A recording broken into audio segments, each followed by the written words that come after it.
Is 3 a.m. your new alarm clock? Do you find yourself wide awake in the dead of night, staring at the ceiling, frustrated that you can't just drift back to sleep? You're not alone. This is an incredibly common experience for many people as they get older. This mysterious 3 a.m. wake-up call that leaves you feeling tired and drained the next day, wondering why your body seems to have forgotten how to sleep through the night. It can feel like your own body is working against you, stealing those precious hours of rest that you need to feel your best. You might worry it's a sign of something serious, or maybe just accept it as an unavoidable part of aging. But what if I told you that while some changes are natural, being stuck awake at 3 a.m. isn't necessarily a fate you just have to live with? There are some underlying reasons for this frustrating pattern. And more importantly, there are practical, simple things you can do to reclaim your nights and enjoy longer, more restful sleep. In this video, we're going to explore why this happens to so many of us and uncover several straightforward habits and strategies that can make a real difference, helping you sleep more soundly and wake up feeling refreshed. These aren't complicated fixes. They're manageable adjustments that fit into your daily life.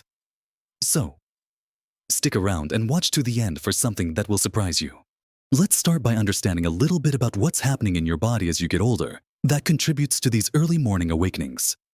Our internal body clock, the one that tells us when to be awake and when to be asleep, is called the circadian rhythm. Think of it like a delicate orchestra conductor directing all sorts of processes in your body, including your sleep-wake cycle.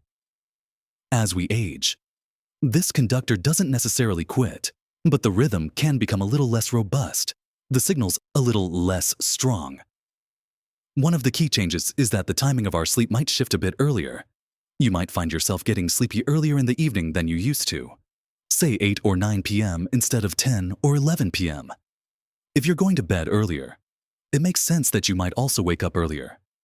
However, the frustrating part is when you wake up at 3 a.m. feeling like you've had maybe 4 or 5 hours of sleep, which isn't enough. And then you can't get back to sleep.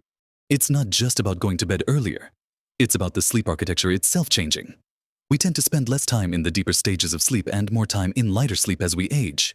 This makes us more easily roused by things like needing to use the bathroom, a slight discomfort, or even just a subtle shift in our body's state. So, the 3 a.m. wake-up often happens after those initial deeper sleep cycles are finished, leaving you in a lighter phase where it's easier to pop awake and harder to fall back into deeper sleep. One of the most powerful tools we have for regulating this internal body clock is something incredibly simple and readily available: light. Specifically, natural daylight. Our brains use cues from light and darkness to set the timing of our circadian rhythm. Getting exposure to bright light, especially in the morning shortly after you wake up, sends a strong signal to your brain that it's daytime. This helps to solidify your wakefulness during the day and, crucially, helps to consolidate sleep at night. Think about it if your body clock is shifting earlier.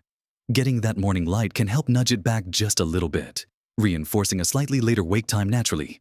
Aim for at least 15 to 30 minutes of natural light exposure within the first hour or two of waking up. This doesn't mean you have to stand in direct sunlight, although that's great if you can tolerate it. Just being near a bright window, taking your morning tea or coffee outside, or going for a short walk first thing in the morning can make a significant difference. On cloudy days, it's still important to get outside. Even diffused light is much brighter than indoor light.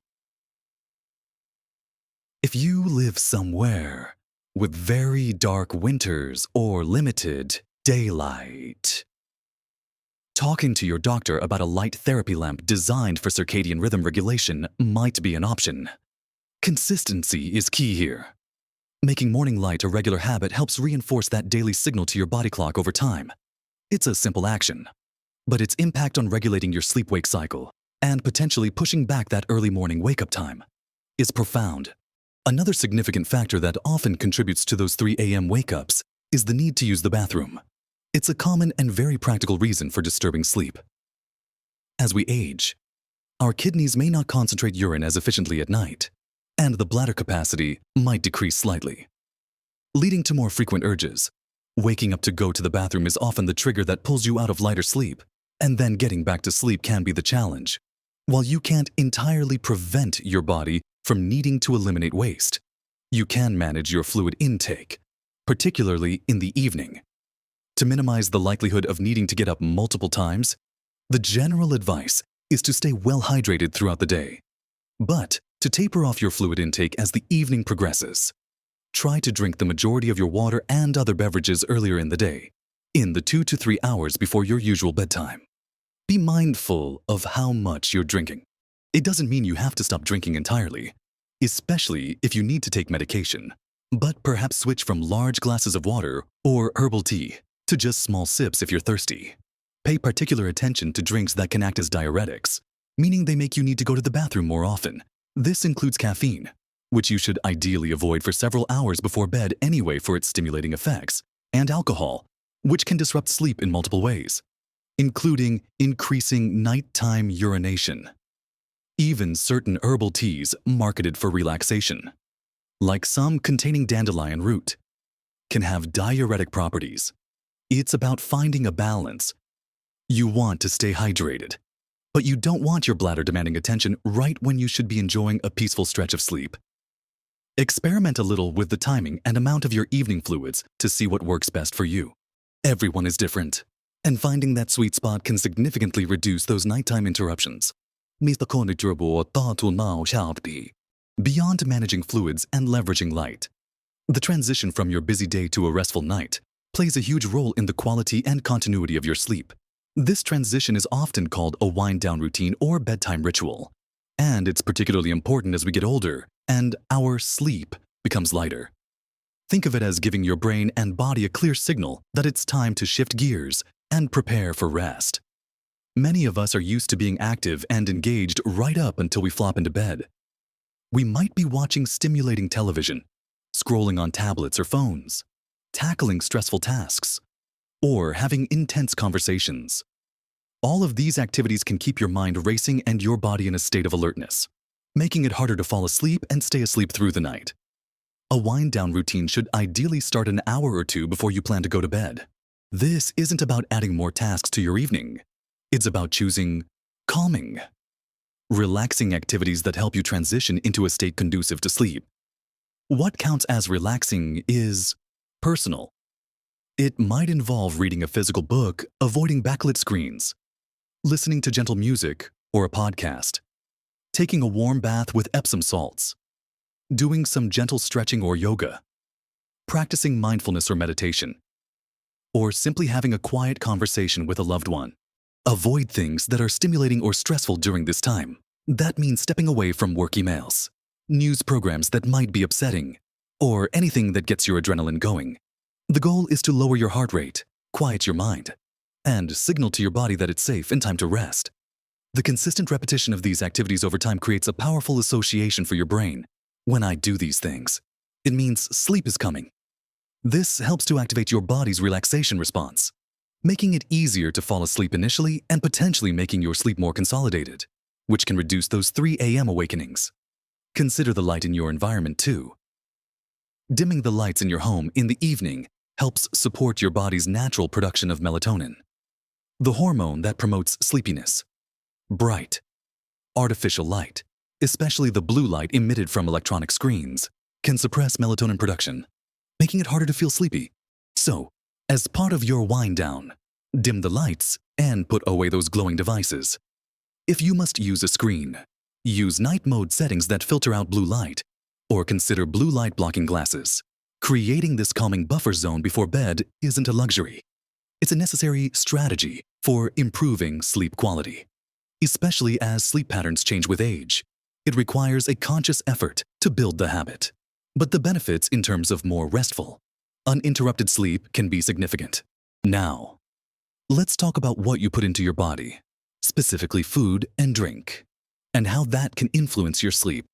Just as important as managing when you drink is being mindful of what you eat and when. Eating a heavy meal too close to bedtime can cause discomfort and indigestion, which can easily wake you up during the night or prevent you from falling into deeper sleep in the first place. Your body is trying to digest food when it should be focused on rest and repair. Try to finish your main meal at least 2 to 3 hours before you plan to go to bed. If you get hungry later in the evening, opt for a light, easily digestible snack rather than a full meal. Something small like a banana, a few almonds, or a small bowl of oatmeal can take the edge off hunger without burdening your digestive system. Certain foods and substances are notorious sleep disruptors. We already mentioned caffeine and alcohol, but it bears repeating how much they can sabotage your sleep, especially as you get older. Caffeine is a stimulant that can stay in your system for many hours, making it harder to fall asleep and increasing wakefulness during the night. If you're struggling with 3 a.m. awakenings, cutting off caffeine intake by late afternoon, or even earlier, can be really helpful. Experiment to see how sensitive you are. Some people can handle a cup of tea in the early evening, while others need to stop all caffeine by lunchtime. Alcohol might make you feel drowsy initially, but as your body processes it, it actually disrupts the later, more restorative stages of sleep and can lead to waking up in the middle of the night, often feeling more alert and possibly needing to use the bathroom. It's best to limit alcohol in the evening, particularly in the hours before bed. Spicy or acidic foods can also cause heartburn or indigestion, which can definitely wake you up. If you know certain foods disagree with you, especially late at night, it's wise to avoid them. On the other hand, some foods contain compounds that might support sleep. Foods rich in tryptophan, an amino acid the body uses to produce serotonin and melatonin, are sometimes recommended. Think warm milk, turkey, chicken, nuts, seeds, and bananas. While eating a single banana won't magically put you to sleep. Incorporating a variety of nutrient-dense foods that support overall health can contribute to better sleep over time. It's not about a miracle cure in a single food, but rather building a dietary pattern that doesn't actively work against your sleep efforts. Pay attention to how certain foods affect you personally. Keep a simple food and sleep diary for a week or two to see if you can spot any patterns between what you eat or drink in the evening and how well you sleep. This can provide valuable insights into your own body's reactions. Moving your body during the day is incredibly beneficial for sleep, but the timing and intensity matter. Regular physical activity can improve sleep quality, helping you fall asleep faster and potentially sleep more deeply. However, exercising too vigorously, too close to bedtime, can have the opposite effect. Strenuous exercise raises your heart rate, body temperature, and stimulates your nervous system, which is the opposite of what you want when you're trying to wind down for sleep. It can take several hours for your body to cool down and for those stimulating effects to subside. Ideally, aim to get your more intense workouts done earlier in the day, perhaps in the morning or afternoon. Evening exercise is still good, but opt for something gentler like a leisurely walk, light stretching, or yoga. These activities can actually promote relaxation and help prepare your body for sleep. If the only time you can exercise is in the evening, try to finish your workout at least 3 hours before your planned bedtime. Listen to your body. If evening walks help you sleep better, great. If a late gym session leaves you wired, adjust the timing or intensity. Finding the right balance of activity during the day and ensuring that more stimulating exercise is completed well before evening is another key piece of the puzzle in achieving more consolidated nighttime sleep and reducing those frustrating early morning awakenings. Managing stress and worry is another critical aspect of tackling those 3 a.m. wake-ups. Often, when you wake up in the quiet of the night, your mind starts racing. Worries about the next day, things you forgot to do, health concerns, or just general anxieties can pop up and take hold, making it impossible to drift back to sleep. This is because when you're lying there with nothing else to distract you, your brain can default to processing these thoughts. Learning techniques to quiet a busy mind can be incredibly helpful. One simple strategy is to practice mindfulness or meditation. Even just a few minutes of focusing on your breath can help calm your nervous system. If you find your thoughts spiraling, try a simple breathing exercise. Inhale deeply through your nose for a count of 4. Hold for a count of 4. Exhale slowly through your mouth for a count of 6. Repeat this several times. This engages your body's relaxation response. Another technique is called thought dumping or journaling. If you tend to ruminate on worries at night, try scheduling a worry time earlier in the evening, maybe an hour or two before your wind-down routine. For 15-20 minutes, Actively think about your worries and jot them down in a notebook. Get them out of your head and onto paper. Then, when you catch yourself worrying later, or if you wake up at 3 a.m. with those thoughts, you can tell yourself, I've already dealt with this during my worry time. Or, I'll address this tomorrow during my scheduled time. This can help train your brain not to engage with worries during sleep hours. Keep a notebook and pen by your bed. If a specific thought or to-do item is keeping you awake, quickly jot it down in the dark or with a very dim light so you don't forget it, and then consciously try to let it go until morning. This prevents you from feeling like you have to stay awake to remember something important. Your bedroom environment itself can also be a silent saboteur of sleep. As we age, we can become more sensitive to our surroundings during those lighter sleep stages. The ideal sleep environment is cool, dark, and quiet. Let's break that down. Cool means a temperature that feels comfortable, usually slightly cooler than what you might keep your home at during the day. Most sleep experts recommend a bedroom temperature between 60 and 67 degrees Fahrenheit, around 15 to 19 degrees Celsius. Being too warm or too cold can disrupt sleep. Dark means blocking out as much light as possible. Even small amounts of light from streetlights, alarm clocks, or electronic devices can interfere with melatonin production. Use blackout curtains or blinds if needed. Cover or turn away glowing electronics. And, if necessary, consider a comfortable sleep mask. Quiet means minimizing noise distractions. This can be challenging depending on where you live. Earplugs can be effective for blocking out noise. Or you might find that using a white noise machine or a fan provides a consistent, soothing sound that can mask sudden noises that might wake you up. Experiment to see what helps create a peaceful sanctuary for sleep. What about napping? Daytime naps can be a wonderful way to recharge, but they can also interfere with nighttime sleep, particularly if they are too long or too late in the day. If you're struggling with early morning awakenings or difficulty falling asleep at night, you might need to reassess your napping habits. If you do nap, try to keep it relatively short, ideally 20-30 minutes, and earlier in the afternoon. Say before 3 p.m. Long or late afternoon naps can reduce your sleep drive, the natural buildup of sleepiness throughout the day, making it harder to feel tired enough to fall asleep at night and stay asleep until your desired wake time. If you absolutely must nap later, keep it very short. Some people find that eliminating naps entirely, at least temporarily, helps consolidate nighttime sleep. It's about finding the balance that allows you to function well during the day without stealing from your nighttime rest. Finally, let's address the moment you actually find yourself awake at 3 a.m. or whatever early hour it is. What should you do? The worst thing you can do is lie in bed, getting increasingly frustrated and anxious about not being able to sleep. This associates your bed with frustration and wakefulness rather than sleep. If you've been awake for about 20 minutes or so and can't get back to sleep, it's often better to get out of bed, go to another room, and do something quiet and non-stimulating in dim light. Read a book by a bedside lamp, listen to quiet music, or do some gentle stretching. Avoid screens, bright lights, and anything that requires a lot of concentration or gets you worked up. Stay out of bed until you start to feel genuinely sleepy again.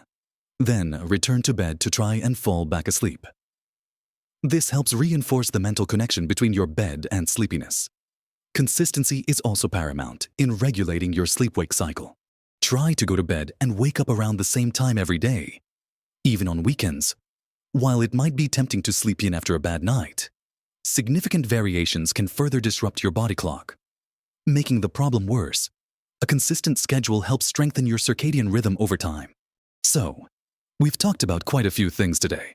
Understanding how our sleep changes with age, the incredible power of morning light, being mindful of what and when we eat and drink, the importance of a calming evening routine, getting the right kind of movement during the day, learning to manage those nighttime worries, creating a sleep-friendly environment, and managing naps effectively. It might seem like a lot, but remember, you don't have to do everything at once. Start by picking 1 or 2 things that resonate with you the most, or seem easiest to implement, and give them a try consistently for a few weeks. Small, consistent changes really can make a big difference in improving the quality and duration of your sleep as you get older. Being able to sleep through the night or at least fall back asleep easily if you do wake up, isn't just about feeling less tired. It impacts your mood, your energy levels, your cognitive function, and your overall well-being. Reclaiming your nights is about living your days more fully and joyfully. Remember, you are capable of making positive changes that support your health and happiness at any age. Don't get discouraged. Be patient with yourself and celebrate the small victories. We'd love to hear about your experiences, or if you have any tips that have worked for you. Please share them in the comments below. Your insight could help someone else. If you found this video helpful, please give it a like and subscribe to the channel for more practical advice and encouragement on living your best life at every age.